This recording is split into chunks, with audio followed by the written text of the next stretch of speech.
On this week's 51%, we sit down with writer Julie Fingersh to discuss her new memoir, Stay, and debate an age-old question: can women really have it all? It's hard, but it is possible. And I feel like more and more, if you look around, women are having second and third chapters in ways that they never could have imagined. We also discuss the importance of mental health care and the cost of keeping mental illness a secret. I'm Jesse King. It's all up next on 51%. I was standing around like one of those girls I had seen in a movie. The whole world was a movie back then. I had my sunglasses on, I wanted to be seen without seeing shy Lolita. I wasn't really in it, I didn't really get it. You're listening to 51%, a WAMC production dedicated to women's issues and experiences. Thanks for joining us. I'm Jesse King. Our guest today is writer and freelance journalist Julie Fingersh. Fingersh, who lives in California, has written for publications like the New York Times, O Magazine, and the Huffington Post. At one point, she was the former executive director of Boston Cares, the largest volunteer agency in New England. Her new memoir, however, focuses on life closer to home. Stay, a story of family, love, and other traumas, explores a variety of subjects, but namely what Fingersh still calls the mommy wars. That pressure for women to choose between having a career or having a family, and that lingering question that many of us have to answer at some point: can women truly have it all? After the birth of her daughter, Jessie, Fingersh decided the answer to that question was essentially no, and she left Boston Cares to become a stay-at-home mom. In Stay, Fingersh reflects on her changing relationship with Jessie as the latter prepares to leave the nest. And she also finds herself remembering one of her brothers, Danny, who died at the age of 26. Through it all, Fingersh grapples with how to navigate caring for the people you love without losing yourself in the process. Just a heads up that Fingersh's book does touch on subjects like mental health and suicide. It starts, though, with a feeling Fingersh says she never expected to have: jealousy.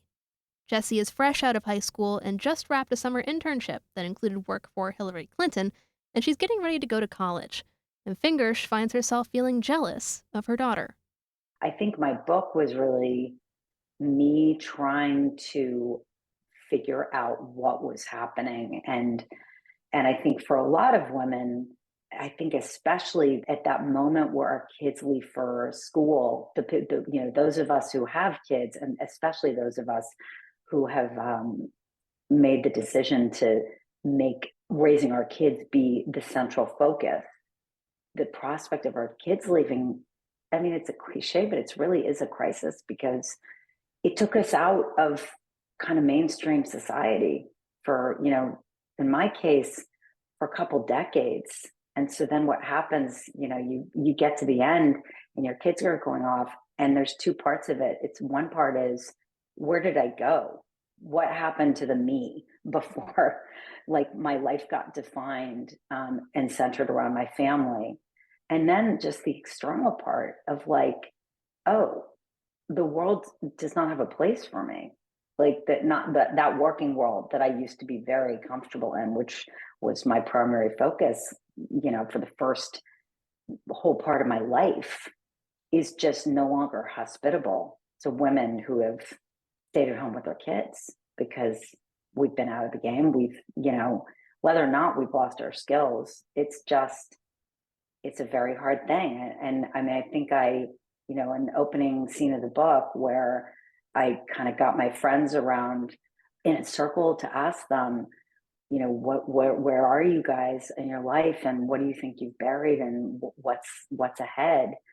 There were so many of us who were like, well, I have 2 degrees and I was a lawyer or a doctor, and now I'm just not qualified for anything. I can get a nanny job.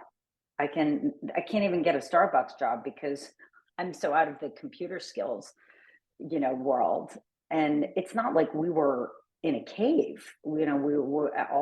Many of us who stayed home with our kids were super engaged and doing things for the community that are kind of traditionally women's work, but it doesn't necessarily translate, into the rest of the world. And so I think that for a lot of us, and I think part of why a lot of people are resonating with the stories that for a lot of us, I think it kind of took us by surprise, those decisions, the cost of those decisions. So tell me a little bit more about, I guess, that life before you became a mom and how you made that decision to stay at home. You know, everything that you just mentioned, did you know all of that going in, or was it more of a learning curve for you? It was a seminal moment in my life where I was, at the time, I was the head of a community organization in Boston and working, I don't know, 60, 70, 80 hours a week. I mean, my husband was a resident in medical school, and often I didn't get home till after he did. And then I got pregnant, and I kind of had to decide what I was going to do. And so I'll read you a few paragraphs of what kind of came around that decision. Pregnant with my due date speeding toward me, I was obsessed with one terrifying question. What happens when your identity has been built around one set of things? Academic and professional achievement, let's say, grades and career and productivity. And then all at once, you consider trading that for what society has deemed the polar opposite of things. And I go on to talk about a conversation I had with my older brother, who I often called for counsel. I had no idea at the time that I had unwittingly wandered into the heart of what became known then as the Mommy Wars debate. This, I would eventually learn firsthand, was a war in which both sides lose. The working moms lose at the hands of a corporate system built for full-time workers. The stay-at-home moms lose at the hands of a society that worships working, productivity, and financial earnings, and in which motherhood is an invisible given. And so on the day when I made that SOS phone call to Red, my brother, a call that would ultimately lead me to decide to leave my job and the working world, I had no idea that I was about to pull the plug on my professional future, in some ways irrevocably. I made the decision to stay home with Jesse, which was, you know, a joyous thing because it was sort of like walking off a field that kind of had no boundaries around it in terms of what you could achieve. And suddenly your life was like this sort of crystal clear journey of like, oh, everything is like very, very clear about what you do. So I wrote, I felt at once liberated and isolated. Before I was many things. Now I was one thing. I lived in a 7-day-a-week world of sing-songy, high-pitched tones. Conversations were limited to baby talk. Days of all the same thing, caregiving. A few months into the gig, in a desperate effort to have a conversation that didn't include sleep schedules and mortifyingly named products like my breast friend, I called up one of my former board members to say hello. Jim answered with a warm, familiar voice. We'd worked together for years. Ah, it's Julie Fingersh, he laughed with a breezy edge. Back from the dead? I didn't die, Jim, I said a little too loudly. I'm just home taking care of my daughter for a while. Oh, of course, he said quickly. Most important job in the world. Ugh. Can you imagine? I just remember that like seminal point where I was like, oh my God, like there it is. Yeah, when someone just dismisses you and maybe says what they're thinking without having to actually say it. You know, I think your book really does a really good job at just grappling with the transition to becoming a mom in general. Because, I mean, I'm not there yet, but I'm starting to see some of my friends get married and settle down. And from what I can see, that personal transition when you have children is very hard, you know, because up until then, your life has been about school, about work, about you, really.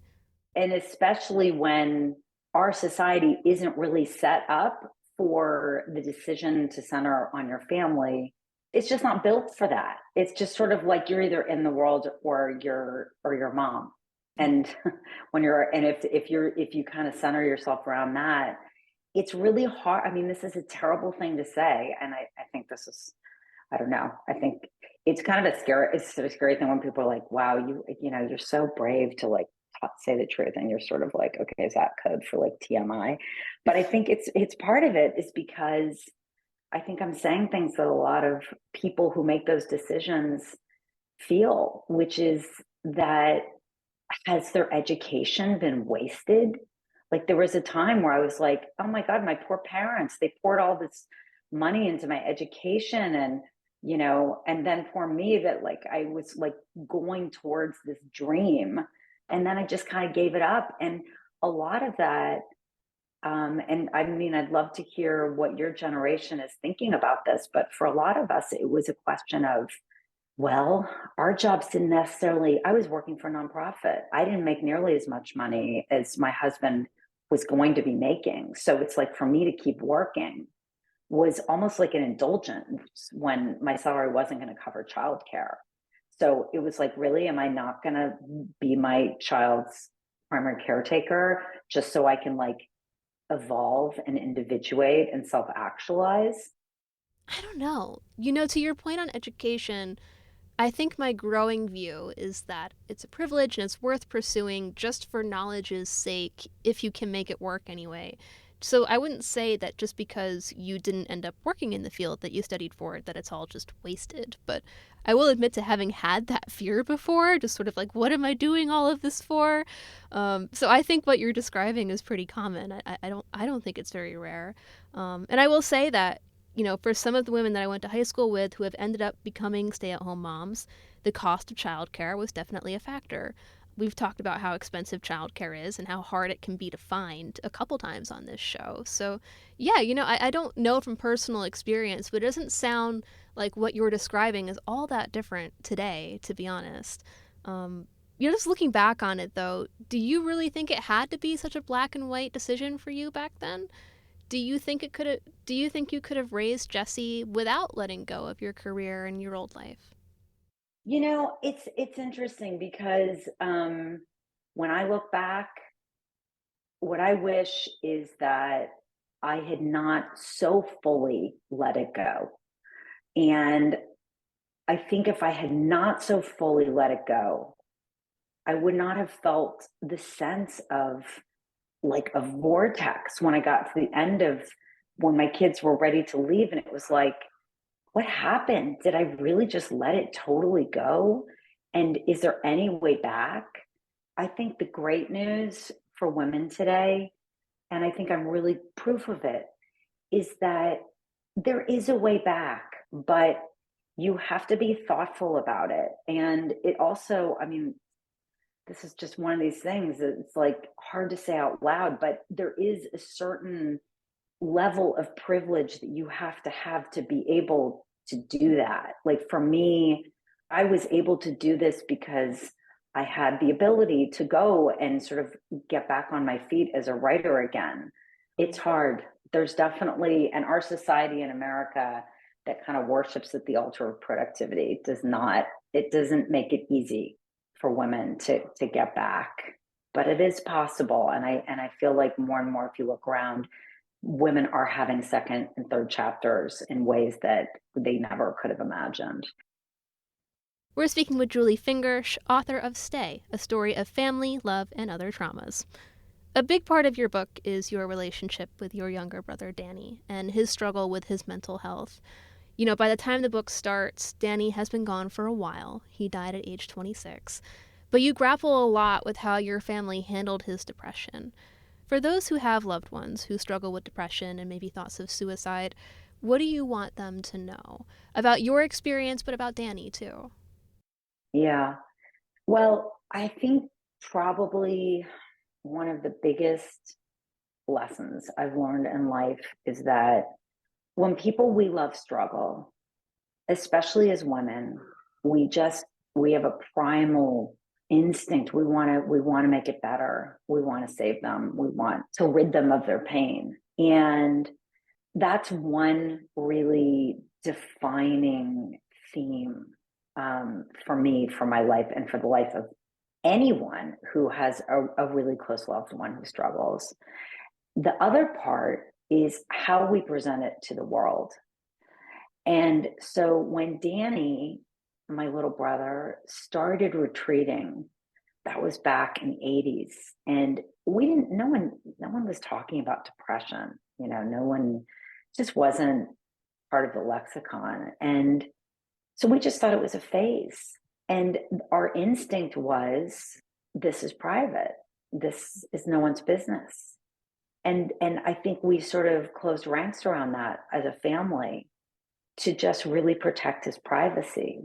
And then as things progressed and it was clear that it was not a phase and he was really, really struggling, it seemed more and more important to protect his privacy, because I think in our mind, we thought, well, he's going to get better and we don't want him to have that baggage in life in front of girlfriends, in front of employers, in front of that he, was in treatment or whatever. Because also back then, therapy even was sort of taboo. Like people weren't talking about that.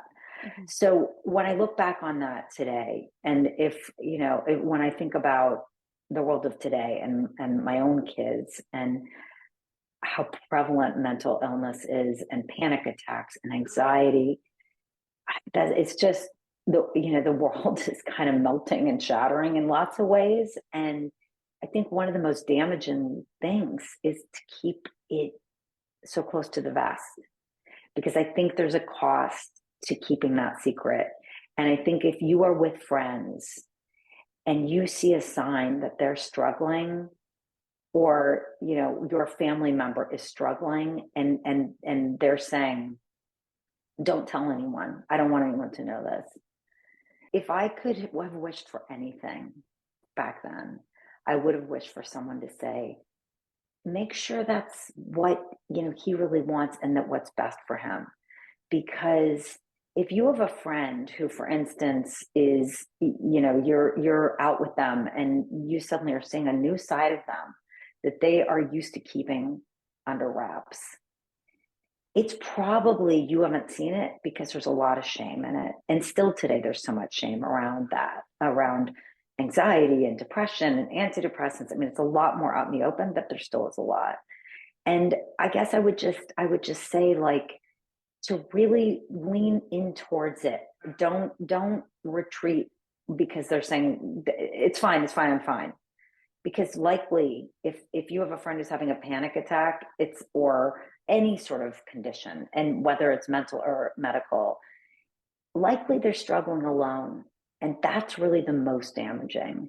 Mm-hmm. So I think I look back and I wish we hadn't kept it so private. Now the rest of my family, and everybody's different, and they still feel they're so supportive of this book, but it's different. Like Danny's gone now, so everybody copes differently with that grief. But I think shame is almost as damaging as the illness, because it's surrounded with silence and isolation. And the best thing we can do is sort of be vulnerable and honest with one another, and try to be honest with who you are. Because when you sort of edit life like that, and in today's world of branding and all that stuff, it can be a very damaging thing. What impact did keeping Danny's situation private have on him, do you think, and on you and on your family over the years? It's what's crazy is that I can't speak for my family, mm-hmm. but for me, I think it wasn't until a few years ago when I was kind of, having this hard time with this moment in my life, and I started really writing again. I was asked to kind of share a personal story in my community about something, and it was a decision of, am I going to talk about this? Am I going to talk about this part of my life that, I've lived in Marin County for 25 years, maybe 5 people knew I even had a brother. And I did. I came out and talked about it, about my brother, and it was so terrifying, Jesse. Like, I was shaking. And afterwards, so many people came up to me, many of them privately, to share that they had a similar situation that they were keeping private. And I feel like when people see other people being honest, whether it's Selena Gomez, who's this famous person, mm-hmm. who is public about her mental health struggles, or it's someone like me who's, just a person, it's so helpful for others to start asking those questions of like, what cost is this secret to me? And also to realize that when you hide like that, besides sort of like editing yourself to the world, you're often not doing a favor to the people you're protecting. And I think that that was one of the hardest things for me to reconcile. And I don't know, I speak for myself, but I wonder a lot how helpful that was to Danny, that his life was a secret on some level. I mean, I imagine it isolated him. We thought it was for the best, but looking back, I'm not sure. I mean, it was a different time where, even today, as you know, like people are not, that it's not dinner talk. But I think if he had been able to be more open about what he was going through, it would have been a lot easier for him to have a network outside of his close family and the people who were taking care of him professionally.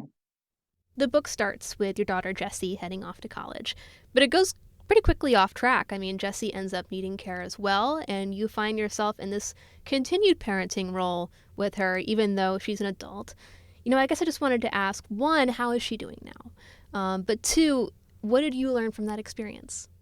Yeah, it's first of all, thank you. She is doing, a few people have said like, oh, you should have written like a thing at the end saying how she's doing, because she is doing really well. And so the story there was that just as we were dropping her off for college, she started having symptoms of a stomach thing, which we thought was gastroenteritis, and it actually ended up being the beginning of a presentation of ulcerative colitis, which is a chronic disease of the bowels.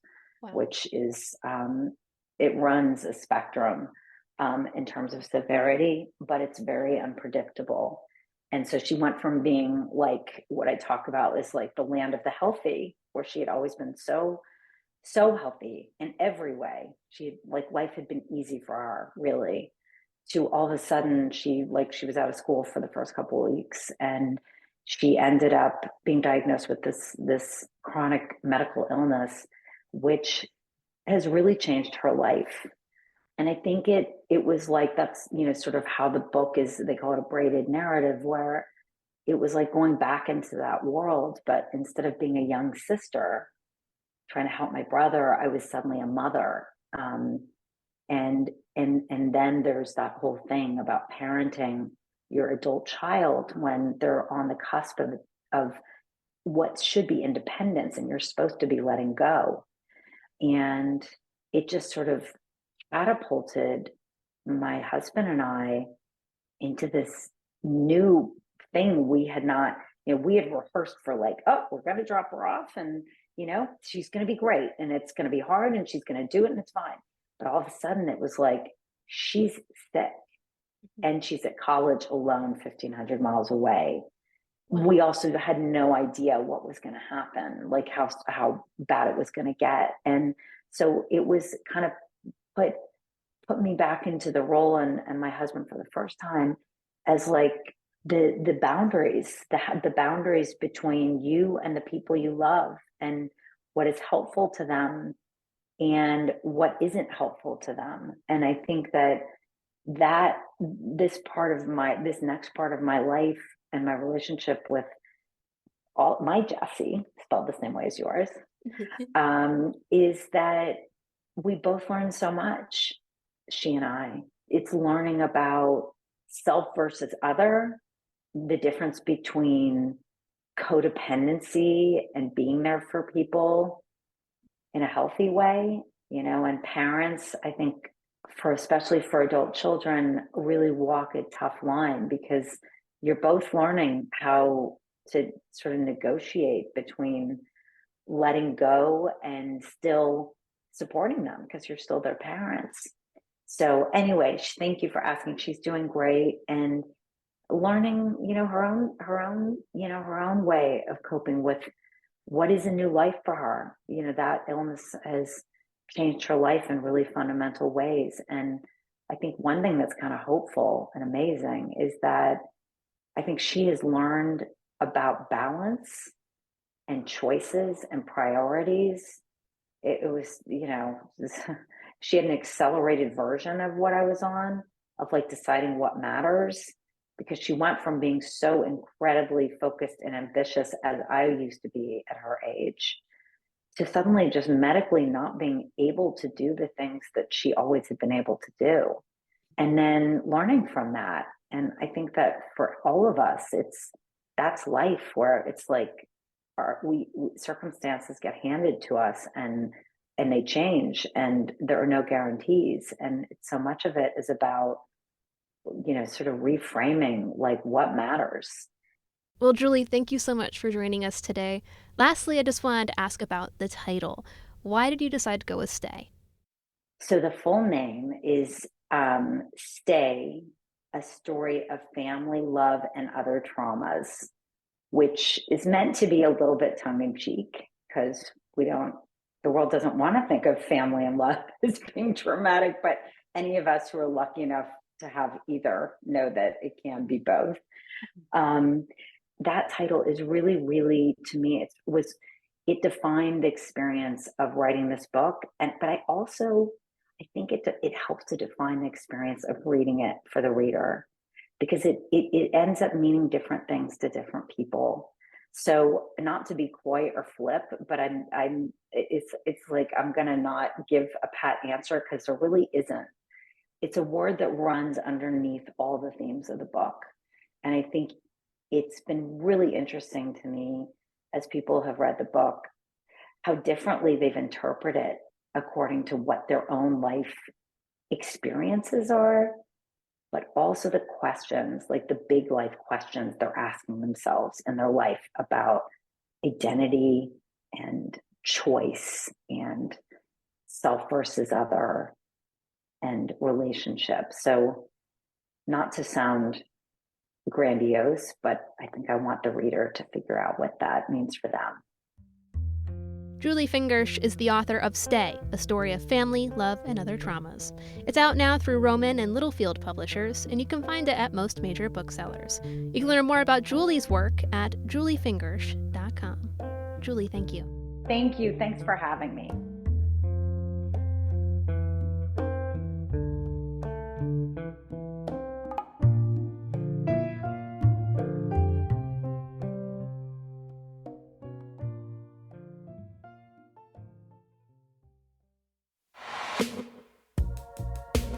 Thanks for listening to this week's 51%. 51% is a national production of WAMC Northeast Public Radio, based in Albany, New York. It's produced and hosted by me, Jesse King. Our associate producer is Madeleine Reynolds, and our theme is Lolita by the Albany-based artist Girl Blue. Just a reminder that you can listen to 51% anytime at our website, wamcpodcast.org, or wherever you get your podcasts. And you can stay in the loop on all of WAMC's shows by signing up for our weekly newsletter, Airwaves, at wamc.org. We hope you'll join us next week. Until then, I'm Jesse King, 51%. I was every single girl, I was nobody else, I was so sure of myself. I was 15 and a half, he was a hollow laugh. And I lost my cool somewhere along the way. At night and down the hallway, I had to learn how to look away. I lost my